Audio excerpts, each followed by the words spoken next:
Thank you so much for staying tuned. If you just joined us, this is Politics Today. Sincere apologies for coming slightly behind schedule, but it was for a good cause. After all, we are celebrating our chief investor, the Isam of Benin, showing you what he has achieved in the past and what accumulated this particular moment. 91 years of age is not a mean feat. Take a look at his achievement. We want to say a big congratulations to His Excellency Sir Chief Dr. Gabriel Sao Igbenedio. Not to worry, Sonny Kokoso will be around next week. He's out there trying to gather more intel, trying to make sure that, broadcasting is in full force and, of course, in full effect when it returns to, be on set with you. But for today, I'm on the ground, all right? I'll be taking a look at this clamor for increment of wages for political office holders. Now, this came up during the time of late President Muhammadu Buhari, where the proposal was made that political office holders are not receiving nearly enough because a close look at the salary scale, it was discovered, according to them, that some civil servants in the federal parastatals, they are receiving like Mr. President, if not more. Yes, that was what they are telling Nigerians then. But the president then in his wisdom said, look, he's not going to approve this. They should take it back to the legislature so they can see if this can be done. And that was how it was jettisoned. All right, few months ago, in this administration led by Bola Ahmed Tinubu, it came up again saying that this should be done and Nigerians without wasting time. So they're speaking against it, saying, with all you've gotten, with all you are still getting, you're asking for what now? An increment? What about the workforce? All these and more we take a look at in this installment of Politics Today. With me here in the studio, I have Okaifo Esiegbe, aka Open Secret.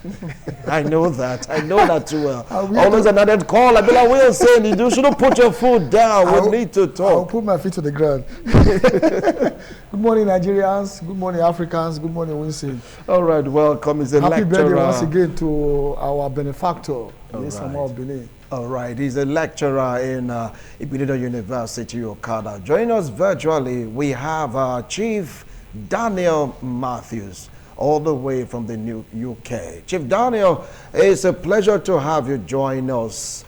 Thank you so much for making our time to join us. Good morning. It's always been a pleasure and honor to join you. And right. Once again, happy birthday to the awesome of Benin. It's a privilege and honor. Okay, and of course, join us virtually also from Benin City. Maybe later when he's chance definitely will be part of the show. The president of Pius Oiwo, former NBA chairman, Benin branch. All right, now let's start off from you. Esiegbe, Dr. Esiegbe, people have been talking about this, saying, come on, that is like a wrong call. But they have a very strong point following what was discovered that some civil servants in the federal service, you understand, they are almost receiving like Mr. President, if not more.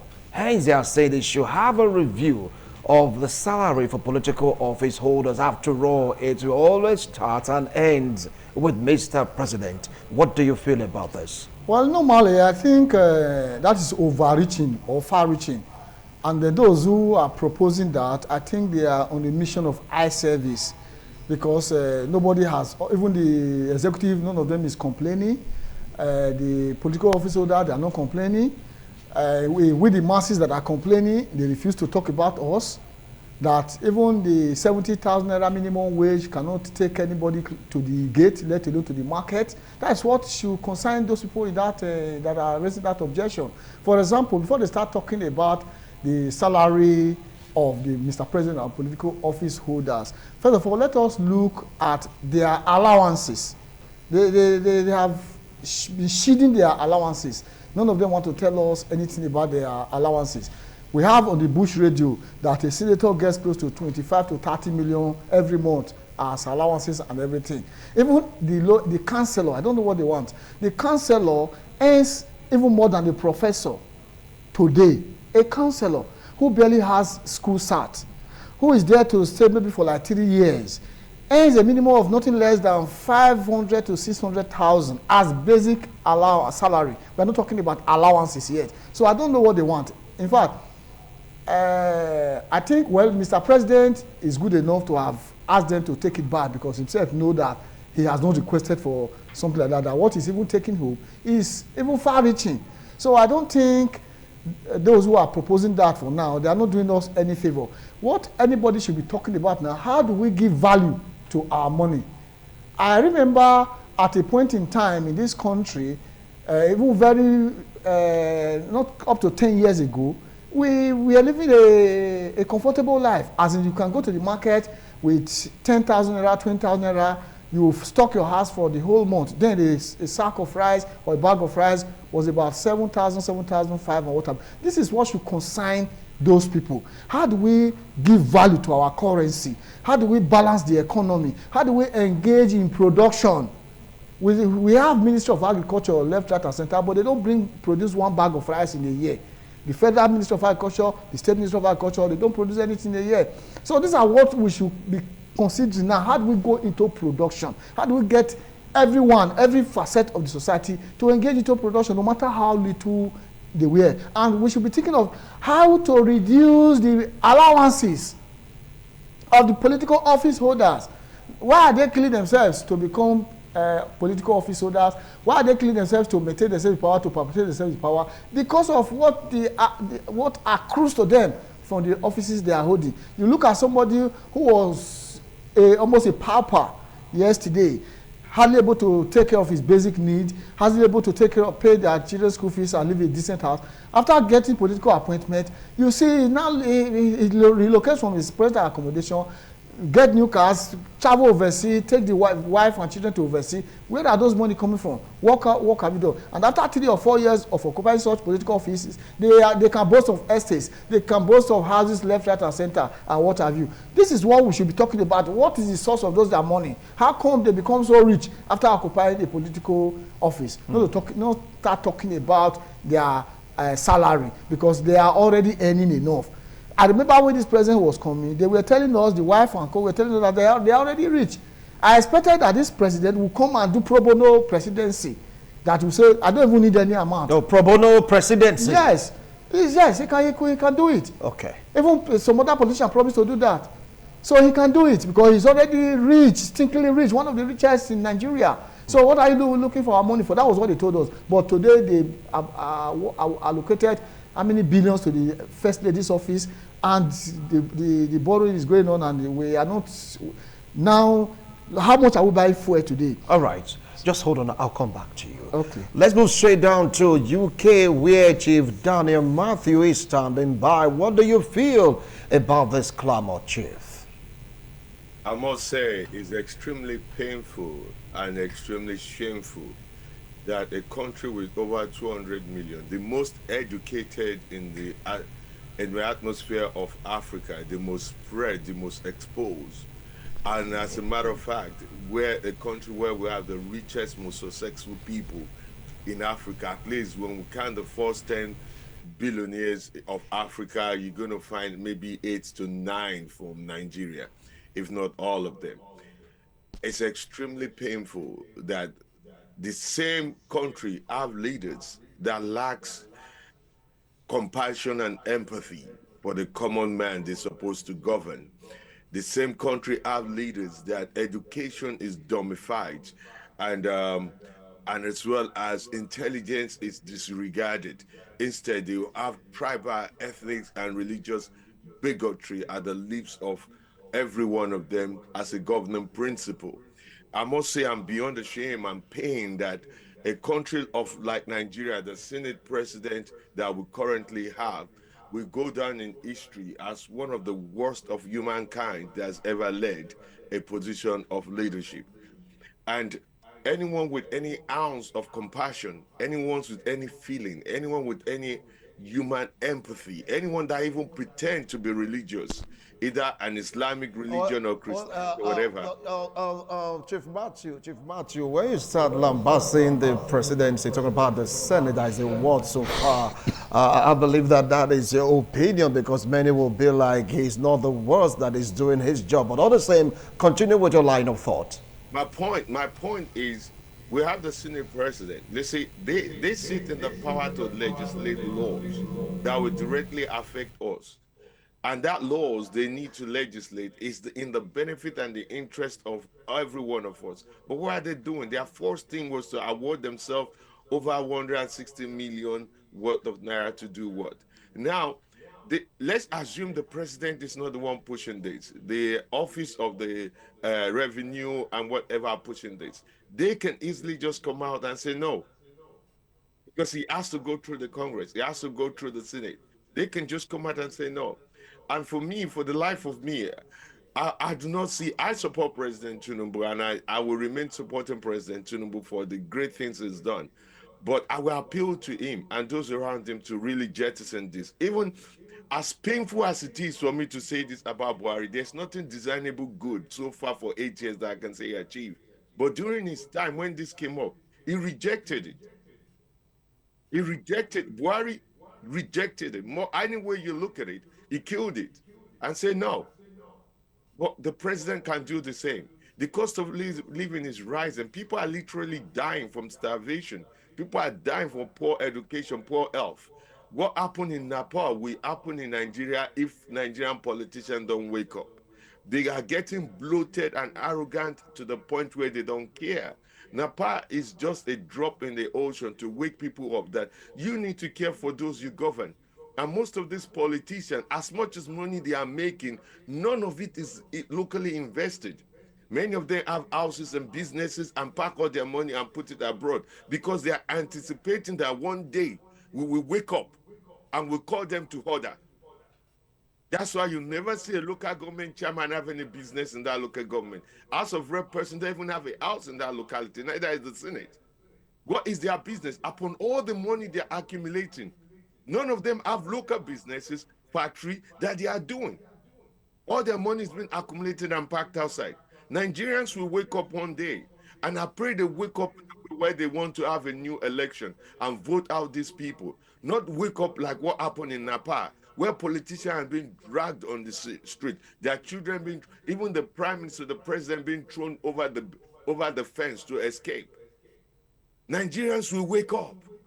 Appeal to these politicians to be conscientious and show some little bit of empathy. Poverty cannot be a yardstick at which every election you pay 15,000, 10,000, 5,000, even as little as 2,000 for people to vote away their conscience. At some point, those conscience will wake up and say, even give me $1 million, I will not take. I will vote for a righteous candidate that will care, that will show an empathy. And that is what we focus on. Thank you so much, Chief. I'll come back to you. I'll definitely come back to you. We talked about Nigerians waking up, as in the case of Nepal. I will pray it doesn't get to that as long as our leaders do the right thing. But what do you have to say about the situation whereby they discovered that some civil servants in the federal parastatals that are receiving like or even more than Mr. President, the #1 man in the country? Well, the civil servant is a career person. Why the president or the governor, they are just there for a while, temporarily. So the civil servant has a career, has probably risen through the ladder over the years. Maybe a civil servant that can boast of receiving close to what the president is earning. Now maybe level 15, level 16, or level 17. You cannot expect level 9, level 10 to be earning close to what the president is earning. So that is not the issue. Even what the civil servant is earning, what is his lifestyle? Is he able to cater for his life and his immediate family? Now, what is the value of that money compared to what is in the market? So the civil servant, we know, are average human being, except maybe those ones who are stealing. So it is not, we cannot be eyeing what the civil servant is earning, because ordinarily we can brace the civil servant's salary with the 70,000 naira the federal government have put as minimum wage. So whether you are at level 17 or level whatever, we use that as a benchmark to calculate whatever you are earning. So what we are even talking about now, even the salary they are paying now, the NLC and co, they are talking about new increment in salary, because the salary their workers are presently getting is getting them more pauperized. Even those in private sector and what have you, everybody are lamenting because the money you are being paid can't take you anywhere. So what we are talking about, how do we get our naira to be solid, to be strong as it used to be in the 70s and in the 80s, when the naira was quite higher than the American dollar and competing with the pounds and what have you. What has happened? Because the present political leaders that we have, they care less about production. They care less. All they are into is consumption, getting money the easy way. Nobody want to invest in what will promote the economy of the country. Instead, oil money, and oil money. So it is an aberration for us to leave politicians. I'll be talking about civil servants at this point in time. We are trying to distract attention from the subject matter. What we should be talking about now are the politicians who has led us into this impoverishment that the country is presently passing through. In fact, when the military was ruling the country, we were shouting. We never knew that we were in heaven. Today, since civilians came in, since 1999, we were even better between 1999 and 2004. But from 2016, 2015, we can't know where we are. We don't know how we got here any longer. So we should be talking about how we are going to repair, allow me to use that word, these present political leaders that are holding Nigeria in the jugular. Nigeria is no longer under a siege. Nigeria is a captured country as it speaks now by our politicians, by our political appointees. That is why somebody will tell you that if I don't have my way, I will smoke you out. But a state chairman of a political party will say, if we don't have our way, whoever stands our way, we will smoke them out. If you don't take permission from me, don't enter my state. Is that leadership? And we say Nigeria is one and revolving. So the political leaders of today, in fact, we are supposed to even make a law that if you are going to serve, or it should be on pro bono service part-time, especially all these legislatures we are looking at. They are the ones that they are our major problem. They are the ones who are supposed to be putting the executive on his toes, but instead they have become an appendage to the executive. Since since 2014, 2015, I have not seen where the legislature have held the executive to questioning. Say, come and give me account. Instead, that one is to even help the executive to perpetrate the nefarious activities. All right, let's move straight down to UK, where our chief, Matthew Daniels, is standing by. Now, if you take a look at the situation right now, you get to realize that according to scale, since the clamor for minimum wage, according to report, somehow, I'm going back to that same question, some civil servants are now receiving more than Mr. President if it's not on the same level. Do you think what is good for the civil servant is good for political office holders on a normal scale? My dear brother, unless we are dishonest human beings, if we are honest human beings, name one civil servant that have the privilege to live in a house that is fully secured and guarded, that has a private jet that can take him anywhere at any point of call, that has a total full package, that also can give him free medical treatment anywhere in the world, that also have the protection of the whole armed forces, also does not even spend his own personal money, that have the influences of all the ministry and able to demand any kind of finances privilege that is an average civil servant don't have. That is a smoking screen. That is just a smoking screen. And it would be dishonest of us to play into that hand and assume that the vast majority of Nigerians are also dumb, to assume there's one, even combine all the civil servants in Nigeria, the privilege of the president is not even what can be compared in any single ounce. Combine the whole of Nigeria, the privilege of the president cannot be compared. Name one civil servant that is getting the same salary like a local government chairman.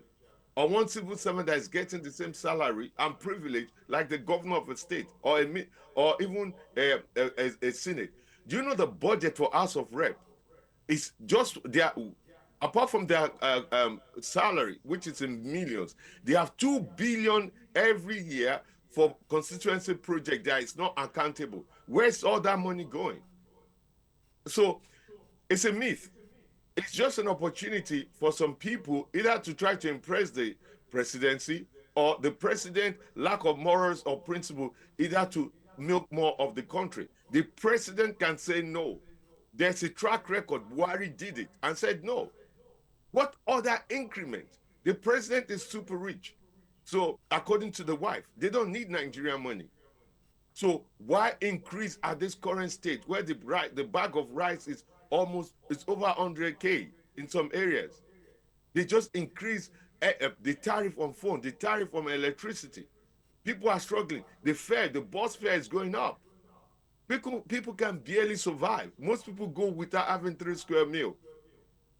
Most people are now dropping out of school because they can afford it. Many people cannot even go treat themselves. They're reverting to traditional medicine. People have fever. Cost of malaria drug is cheaper than the back in 2014 than today. Now, people rather, cost of malaria drug, that should be less to nothing.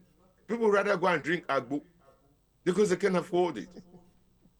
So please tell me, which Nigerian civil servant have the privilege compared to that of a local government chairman? All right. All right.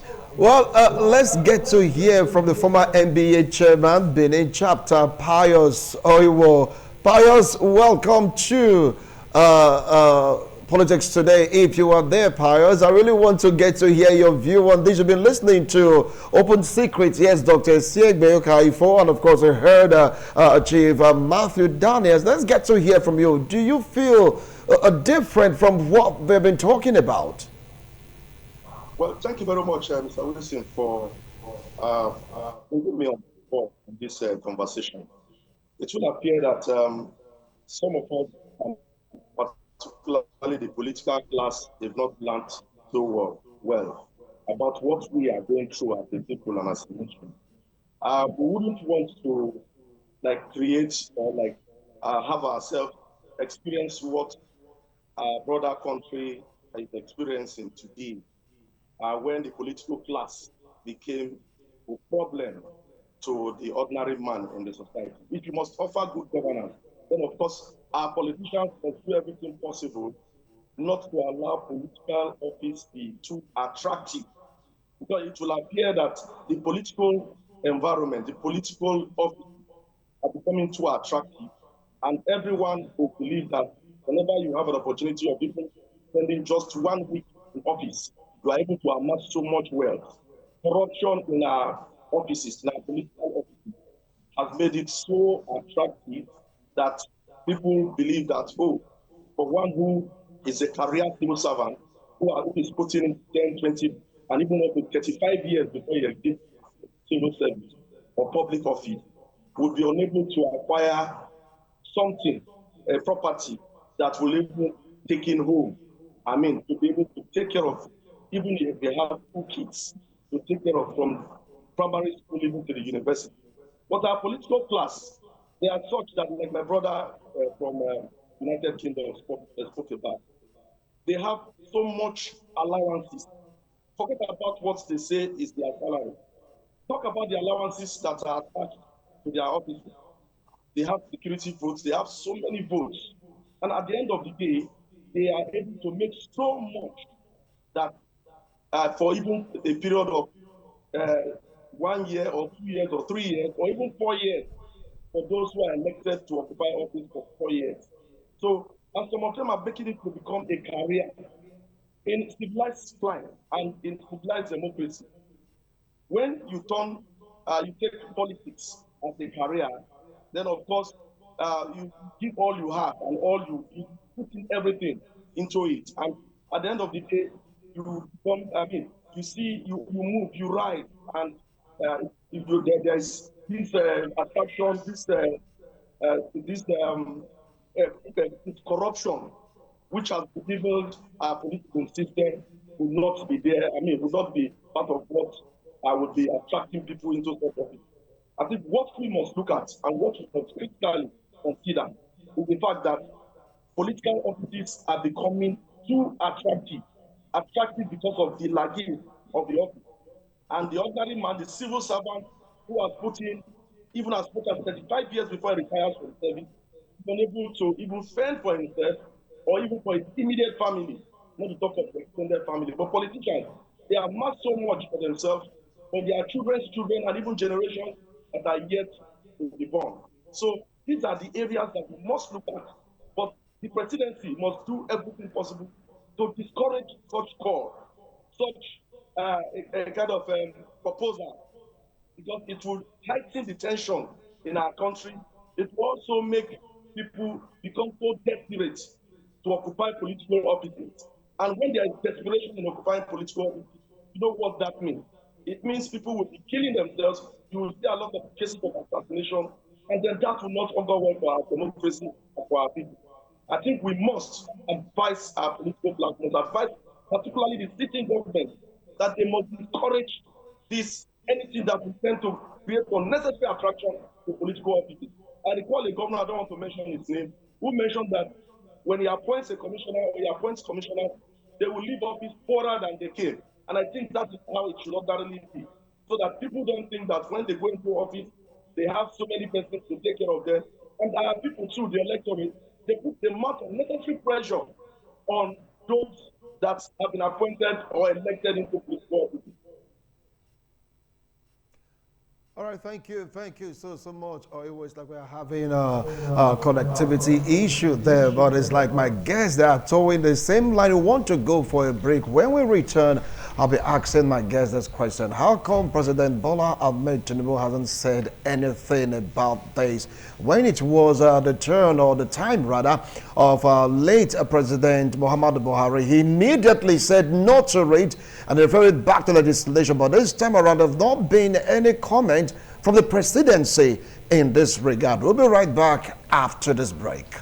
Thank you so much for staying tuned. If you just joined us, this is Politics Today. We'll take a look at the proposal to increase the salaries, wages, of political office holders, the economic and social implication. That is what we are talking about. Now, when it came up in the time of late President Muhammadu Buhari, he said no to rates in a way that he pushed it back to the House. And you guys go deliberate on this.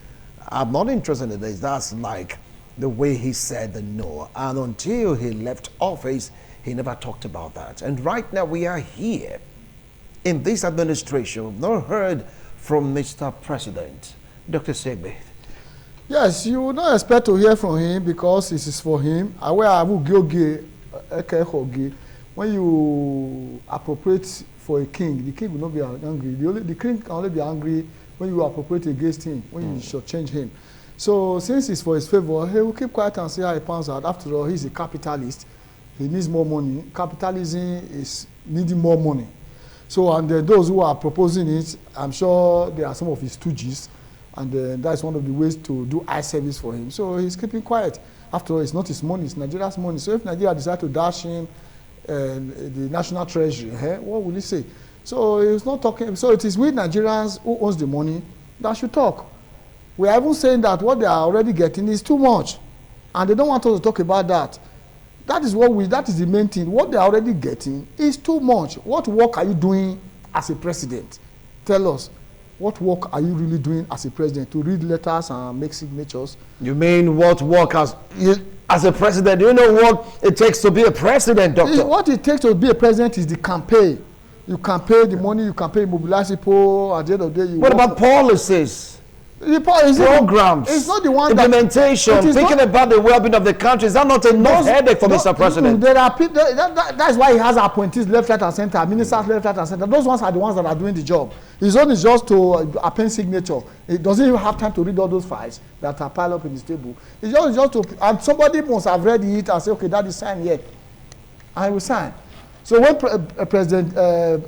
former President Buhari was there, we know how they said they were signing his signature and all those things, and most of the things he was not aware, but things were going on. He kept telling us he was not aware. So that lets you know that the presidency seat is more or less Joko Jewa. Come and sit down and chop. No, many would not agree to that particular assertion of yours. It's not activist opinion. Anyway, even if it's your opinion, it's quite not correct. What is the truth? Now let's take a look at what our callers have to say about this. The number is there on your screen, but for the benefit of that, for those joining us on radio, number 8080 77 77 0300. I repeat, 080 7777 0300. Let's take this call. Let's get to hear the voice of Nigerians. Hello.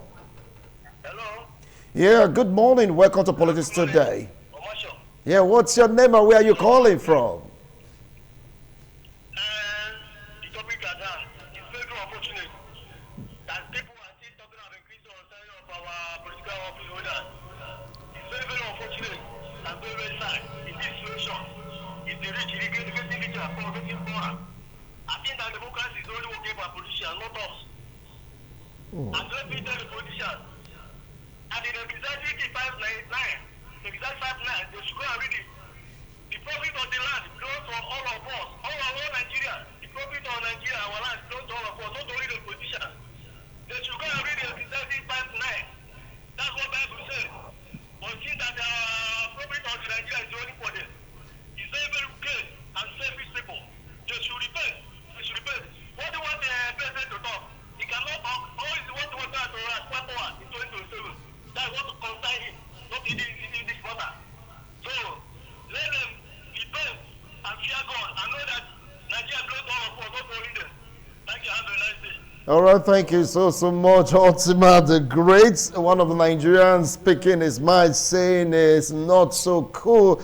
Well, but the concern right now in Nigeria is that the president is not saying anything about this. Good morning. All right, 080 080 7777 0300. Now let's move over to UK where Chief Daniel Matthew is standing by. The silence of Mr. President. What can you make out of this? I want to assume that Mr. President is not aware of this. I want to give him the benefit of that, but it would be extremely dangerous for us to assume in the government that he runs is not aware of such things that particularly affect him. But let's assume he doesn't. But if he has aides that could bring this to his attention. So I want to appeal to him that he's not aware of it. Now that we in the media and our leaders in the community are now making it known to him, I want to appeal to him to do the right thing and tell the Office of the Revenue not to push this ahead and drop it. At this point in time, it's too sensitive and it's extremely disrespectful to the population and to the society and to every Nigerian who are not in one form or the other in office where they have all these privileges and benefits. Hello? To now say you want to increase it. Okay, hold on. Let's get to hear from this caller, Chief. Hello. Good afternoon. Yeah, good morning. What's your name and where you calling from? Sorry, this is Solomon Ataga. All right, Solomon Ataga. Dr. Opusikri.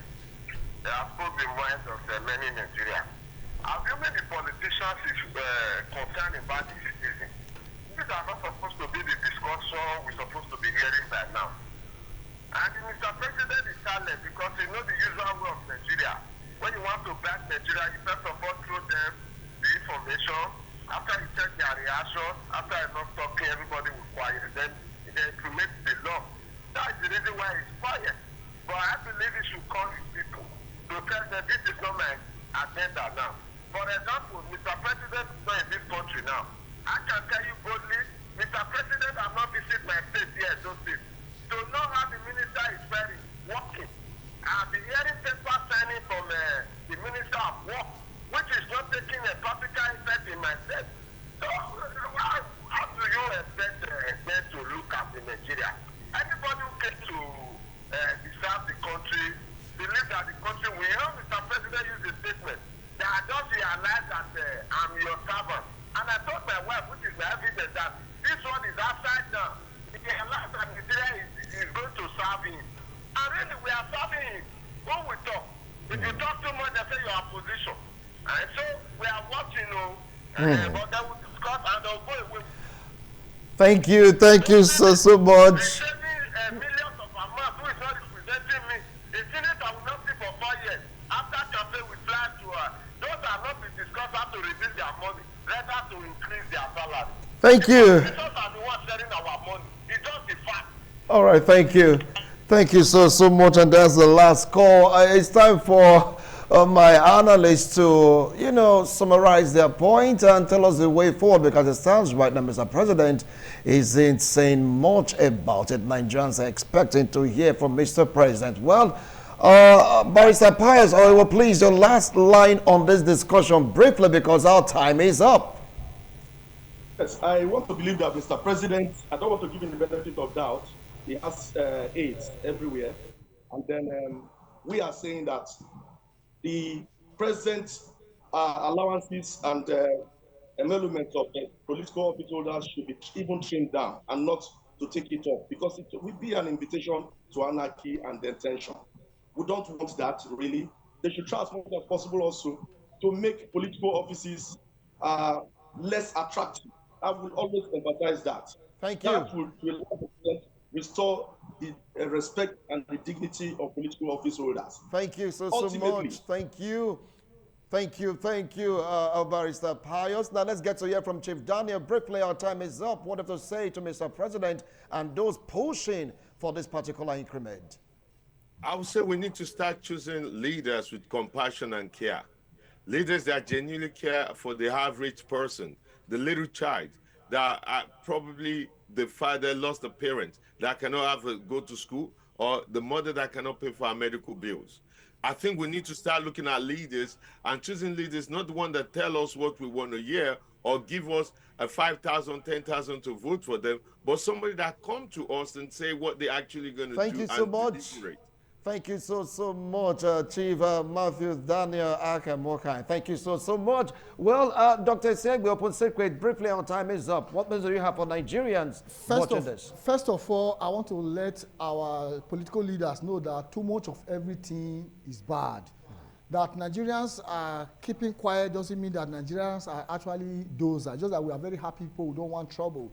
So they must take the issue of the masses to heart and see how they are able to ameliorate the issues, the hardship in the land. Otherwise, Nepal is a signal. Thank you so much. He said Nepal is a signal. Remember what happened in Nepal? Just go to to get to see that story. We don't want that situation in Nigeria where the Gen Zs, yes, got up and said enough is enough to bad governance. It went so terribly wrong in that particular country. Well, Mr. President, what are you willing to do about this? Late President Muhammadu Buhari said no to it by pushing it back to legislation.